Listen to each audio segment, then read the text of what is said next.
Hello everyone. Today I want to make an oven mitt. I didn't have a pattern, so I drew one up myself, so let's hope I got it the right size, but I guess we'll find out. These are the fabrics that I've chosen for my oven mitt. I did this nice light blue floral one for the outer layer and this nice beige for the lining. You will also need some insole brights. This has like a metallic on one side. That's what's going to reflect the heat, so you want to make sure you're using something like this or at least 100% cotton. You don't want to use any polyester or anything like that, and make sure all your threads are 100% cotton as well. So to start, I'm just going to be placing this together, matching up my lines, and then just using some tape that I found in my storage room that apparently has been there forever, and tape it together. And then I'm just going to cut out my pattern, and then we can get to work. I personally prefer using pot holders, but let me know in the comments what you prefer, oven mitts or pot holders. So to start, I cut my fabrics at 16 by 20 inches. I did that for the outer layer and for the lining. And then I also did the same thing for my insole bright. I'm going to be using 2 layers. I know a lot of people only use one, or they use 1 layer of insole bright and then 1 layer of 100% cotton batting, or even 2 layers of 100% cotton batting. But I'm just doing this because it's what I have on hand. So I'm just going to lay down my layers of insole bright and then my fabric on top. And just make sure that your reflective side of your insole bright is facing towards the outer layer of your fabric. And then I'm just going to make sure everything's nice and smooth before I start quilting it.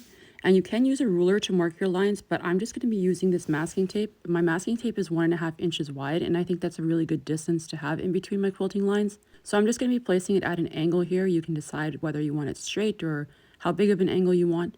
It is entirely up to you how you want to quilt this and how far apart you want your lines to do. You could even do some free motion quilting. I'm just going to sew down both sides of this tape and then move my tape over, and then that way I will get all my lines the same distance apart. I'm going to be putting a few pins in here just to hold everything in place, but you don't need a whole lot. This is a very small project.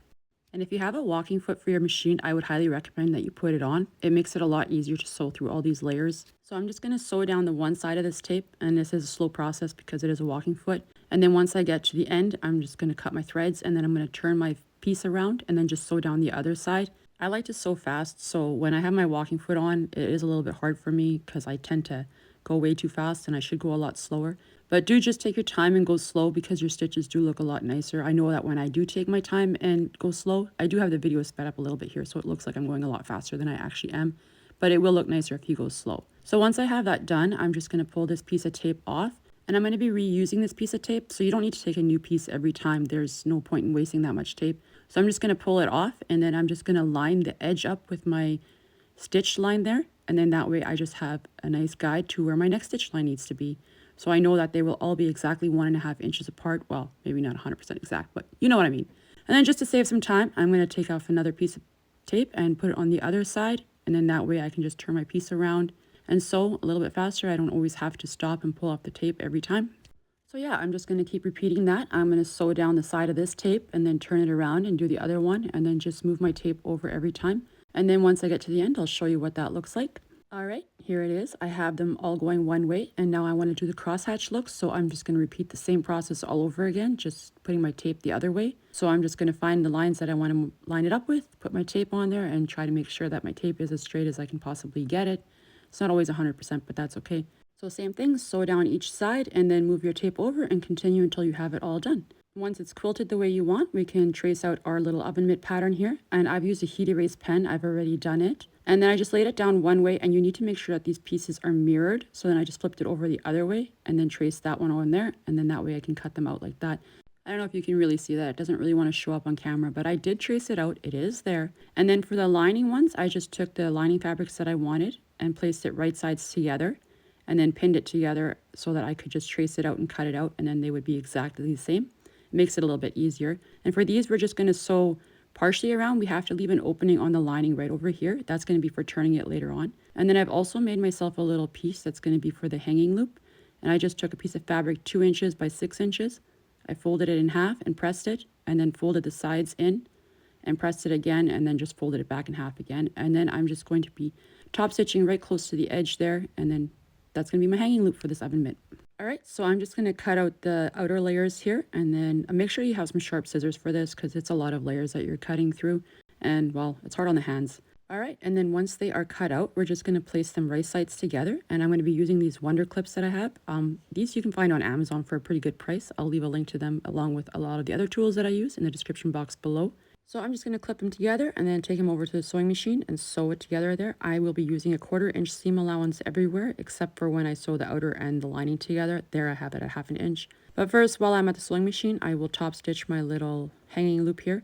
And for this, again, I would highly recommend a walking foot because this is a lot of layers to be going through. And then make sure that you are back stitching at the beginning and at the end. And I'm going to be going really slow because this is a lot of layers. It looks like I'm going a lot faster, but I do have this video at 2 times speed and here even faster.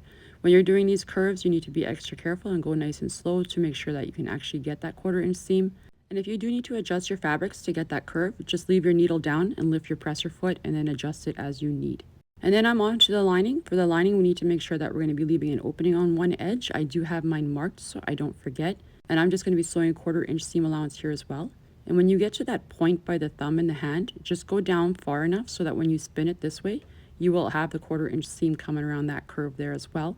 All right, I am coming up to the spot that I marked to leave my opening here. You just need it big enough so that you can get your hand through. So you want to make sure that you're doing a back stitch here as well because it's going to get a lot of strain when we're doing the turning and we want to make sure that those seams don't pop open. And then I'm just going to move my fabric over. I'm not even going to break thread here and then just drop my needle down or my presser foot and then continue sewing all the way to the end. Again, back stitching here and once I reach to the end as well. All right, so we've sewn everything that we need to sew for now. We're going to start putting this together. There's the opening that I left so that I can turn everything the right way later on. And here is my little hanging loop, making sure that I have that. You might not need it as long as I have it here, but that's fine. We can just trim it down later. All right, so that before we can turn everything the other way, we need to make sure that we're going to cut this here. We need that to have a little bit more give. Otherwise, we're not going to get a nice clean look. It's going to look all wrinkly when we try to turn it right sides out. So I'm just going to take my scissors here and then I'm going to cut as close to the seam as I can without actually cutting through the seam allowance. This is just going to help loosen this all up and then it's going to give us a much nicer, cleaner look when we turn everything right side out. And we're going to have to do the same thing to the outer layer as well. So you can see that has a lot more give now. So I'm just going to take my outer layers here and do the exact same thing. This is a lot of layers to cut through, so it's a little bit more difficult, but just try to be careful not to cut your stitches because then you'll have to redo that. And then we are going to turn our outer layer right sides out, and then that way we can put it together with our lining fabric. And this is a little bit difficult, and I'm starting to question whether or not my oven mitt's going to be a good size or not. I am going to draw a pattern and leave a PDF down below, and if this is a little bit tight, I will make a bigger version. Probably going to give this to my sister because she likes oven mitts and I don't. If you need to use a tool to help push that thumb area out, I usually use my hand, but this seemed a little bit difficult, so I got an old paintbrush and it worked out very nicely. But anyways, back to the pattern. I will try to have 2 different sizes on there, maybe even 3, because my hands are a lot bigger, so this might not be very comfortable for me, but I think it'll still work for my sister. But yeah, I will leave a pattern down below that you can print if you would like it. So now to put this together, we just need to put it on our hand or however you want. This is just how I do it. And then we're going to open up the lining, making sure that it's still wrong sides out. And then we're just going to shove the outer the outer layer into the lining there and just line everything up. And then we just need to sew around the top edges there and then flip everything right sides out and we will have an oven mitt. I lined up all the edges of my outer and my inner layer on my oven mitt here, and I clipped them with my Wonder Clips, but we need to add our hanging loop as well. And I'm going to be adding it on this spot right here on opposite of the thumb side, I guess. Yeah. So to put that in there, you just want to separate those 2 layers and then just shove it in between. And this is where you can decide how long you want your loop to be. And I can just kind of check through the opening that I have here and then I can kind of see. I might have left them a bit long, but you can do it however you want to do it. And then once you have it shoved in there, you just want to take some clips or pins and put it on there. And then this is where I sewed at 1/2 inch seam allowance. And this was a lot of layers, especially where that hanging loop was and all those seams. So again, walking foot, great investment. Once it's all sewn together, we're just going to reach into that opening there and pull our oven mitt out and get rid of all these loose threads that I apparently have everywhere. So just carefully pull this through. And then once you have the oven mitt pulled out, the outer layer, just turn the lining right sides out as well. And this one's a lot easier to turn right side out than the outer layer is because it's just those 2 layers of cotton fabric. But I just use my fingers here to squish everything in place and try to open up those seams as good as I can. And if you have found this video helpful or if you liked any part of this, I would really appreciate it if you would give me a thumbs up and consider subscribing to my channel. I really appreciate that.